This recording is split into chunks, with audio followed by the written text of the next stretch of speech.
अस्सलाम वालेकुम व्यूअर्स, मैं हुमा सुल्तान और आज मेरे किचन में बनी है बहुत ही मज़ेदार सी दही फुल्कियाँ। मैं आपको टेस्ट करके बताती हूँ कितनी अच्छी सॉफ्ट बनी है ये आप देख सकते हैं कितनी ज़बरदस्त लग रही है, कितनी अच्छी फूली हुई हैं। मैं आपको तोड़ के दिखाती हूँ कितनी सॉफ्ट बनी है ये देखें, बिल्कुल सॉफ्ट है। बिस्मिल्लाहिर्रहमानिर्रहीम। और इतनी नरम और इतनी सॉफ्ट हैं कि मैं आपको बता नहीं सकती, मुंह में जाते ही खुल जाती है, इतनी अच्छी बनी हुई है ये।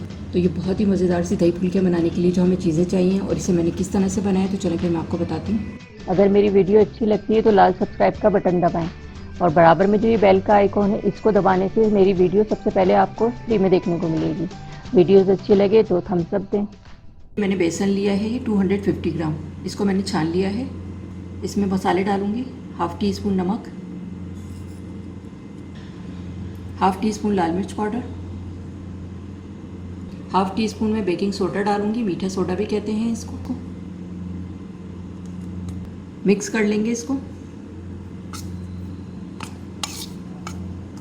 थोड़ा थोड़ा पानी डाल के इसका मिक्सचर बना लेंगे जैसे पकौड़ों को बनाते हैं।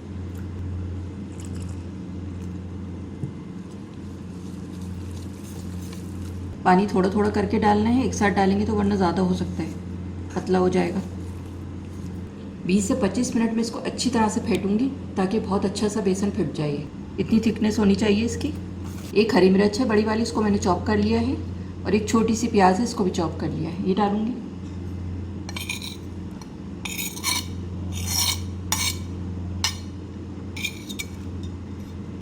मिक्स कर देंगे इसको।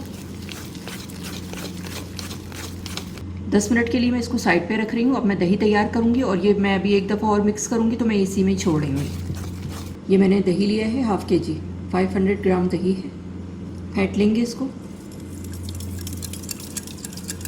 लम्स वगैरह ना रहें इसमें।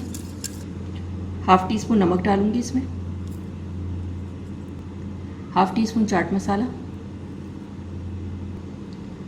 क्वार्टर टी स्पून ज़ीरा पाउडर, भुना हुआ कुटा हुआ ज़ीरा है ये। मिक्स करेंगे इसको। इसमें मैं पानी शामिल कर रही हूँ, अगर आप चाहें तो दूध भी शामिल कर सकते हैं इसमें। हाफ़ कप मैंने पानी डाला है इसमें और मिक्स कर दिया है इसको अच्छी तरह से। दही तैयार हो गया है। अब मैं फुल्कियाँ बनाने की तैयारी करती हूँ। बेसन को दोबारा से मैं मिक्स कर रही हूँ, फिर इसकी फुल्कियाँ बनाऊँगी। फुल्कियाँ बनाना स्टार्ट कर रही हूँ मैं। ऑयल मैंने गर्म करने के लिए रख दिया था। बिस्मिल्लाहिर्रहमानिर्रहीम।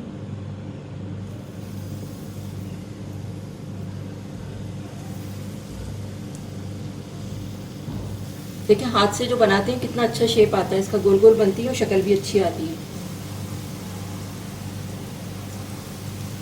अब इसको मैं चला दूंगी ताकि सब जगह से एक जैसा कलर आए इसका। हल्की आंच पे मैं इसको पलट पलट के सेक लूँगी ताकि सब जगह से एक जैसा कलर आए, अच्छी सी पक जाए ये अंदर तक। आंच तेज़ नहीं करनी है, मैंने हल्की आंच रखी हुई है। फिर थोड़ा सा कलर और आ जाए तो फिर मैं निकालूंगी, क्योंकि अभी लाइट है और दही में जाने के बाद और लाइट हो जाता है ये। फुल्कियों का कलर आ गया है, 8 से 10 मिनट लगे हैं इसको बनने में। अब मैं इसको डायरेक्ट उसमें डालूँगी। इसको मिक्स कर देंगे दही के साथ। 2 घंटे के लिए मैं इसको भिगो के रखूँगी दही में, ताकि ये अच्छी सी फूल जाए और सॉफ्ट हो जाए। 2 घंटे के बाद फिर मैं आपको दिखाती हूँ आगे का प्रोसेस। दही फुल्कियाँ तैयार हो गई हैं। मैं इसका तड़का तैयार करूँगी। जिसमें मैंने फुल्कियाँ फ्राई करी थी ऑयल में, इसी में से थोड़ा सा ऑयल ले लूँगी, 4-5 टेबल स्पून। ऑयल थोड़ा गर्म हो जाए ज़रा, 1 टीस्पून ज़ीरा डालूँगी। फ्राई करेंगे इसको।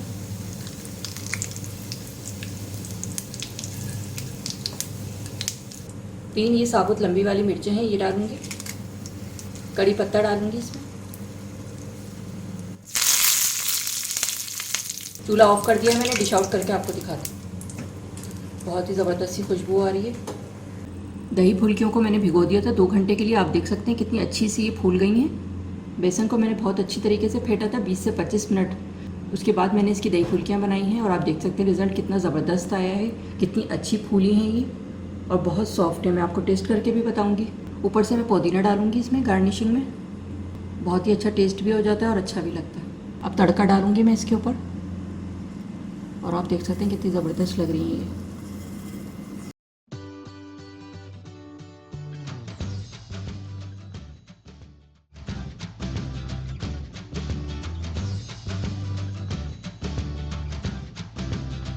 बहुत ही मज़ेदार सी हमारी ये दही फुल्कियाँ तैयार हैं। आप देख सकते हैं कितनी ज़बरदस्त लग रही हैं। ये बहुत आसान तरीके से मैंने इसको बनाया है। आप इसे गरम गरम रोटी के साथ, चपाती के साथ, बॉयल्ड राइस के साथ खाएंगे तो बहुत ही टेस्टी लगती हैं ये। बहुत से लोग कहते हैं कि उनकी फुल्कियाँ सही नहीं बनती हैं, अंदर से कच्ची रह जाती हैं, बैठ जाती हैं, फूली भी नहीं बनती। तो उसके लिए मैंने आपको टिप्स बताई है कि 20 से 25 मिनट कम से कम आप बेसन को फेंटें, और बहुत ज़्यादा गाढ़ा भी नहीं होना चाहिए, बहुत ज़्यादा पतला भी नहीं होना चाहिए। तो आप इन चीज़ों का ख्याल रखेंगे तो इंशाल्लाह आप लोगों की फुल्कियाँ भी बहुत ही अच्छी बनेंगी। अगर आपको मेरी वीडियो अच्छी लगी हो तो इसे लाइक करें, सब्सक्राइब करें, दूसरों के साथ शेयर करें। वीडियो देखने का शुक्रिया। अल्लाह हाफ़िज़।